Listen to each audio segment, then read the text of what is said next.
Members of the Bike Cave Collective elevate the profile of bikers and the bike culture every time they go for a ride.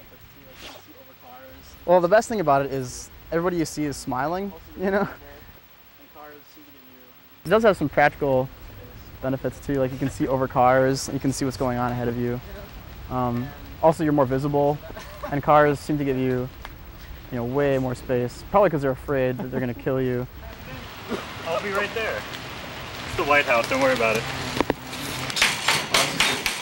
Yeah, it all began just more out of necessity, like I said. So, it was just a need. We had to fix our bikes, and then from there we were kind of like, well, we have this great shop space and all these tools, and what else can we do with this?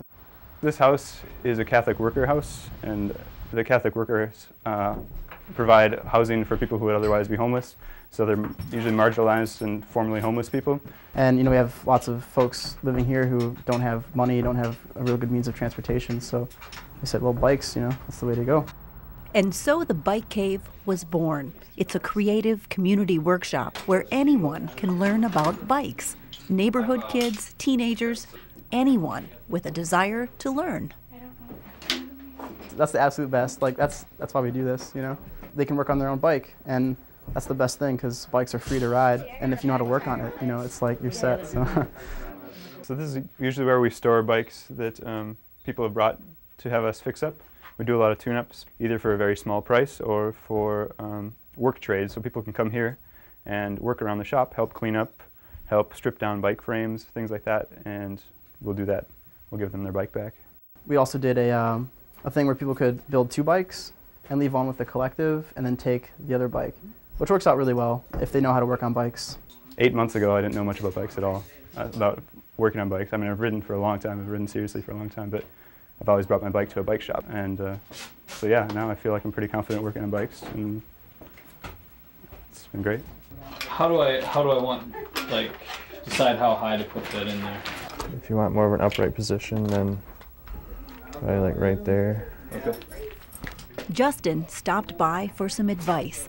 The bike he uses to commute to work needed help, so he spent an afternoon working in the cave and earned a whole new set of wheels. It's a pretty nice older road bike, steel frame, which rides really good. And so we're just stripping it down, and then we rebuilt this and just greased everything up. I'm a bike mechanic in training. A good way to learn is to have them strip it down, to take it apart, and then if they need help, try to help them out. And if I don't know it, then I'll ask somebody else, and somebody around here will know how to do it. More than acquiring a bike, Justin learned a host of skills he's never had before. It's the collective at work. Once we get a touring stand, we'll be able to shoot up a little more. But it's definitely rideable. A lot of us that are here today spend a lot of time down here, so we know where the parts are, we know where things are, and I think we end up getting more out of the collective because we spend more time here. Yeah, that's the beautiful thing about a collective, is it's the sum of, its parts. If it's parts you're after, the collective has a few, 100 at its disposal. It's got a good connection with local bike shops, and as a result, the bike community as a whole stands to benefit. Well, for the most part, we have a really good relationship with local bike shops. We support them a lot by going and buying a lot of tools, and we stop in if we need some advice that, if we get stuck on something. And they actually come to us a lot, when they need different parts that are off really old bikes that they obviously don't keep around. Yeah, so we have a really cool relationship. A lot of the shops have a big pile of old parts in the corner, and they'll call us up every so often and let us come dig through them, which is really cool. So, yeah, I mean, we do a lot for bike culture in Duluth, and they see that and they appreciate that. So.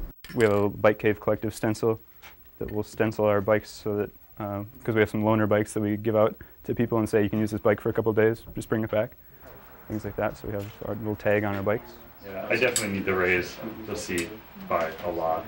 We just build a lot of silly bikes, and tall bikes are kind of the #1 silly bike we build. So it's just basically 2 frames stacked on top of each other. James just built the tall bike and put a telephone on the front for a nice aesthetic. James has a little peg, and kind of gets it going like a scooter. And then he steps up.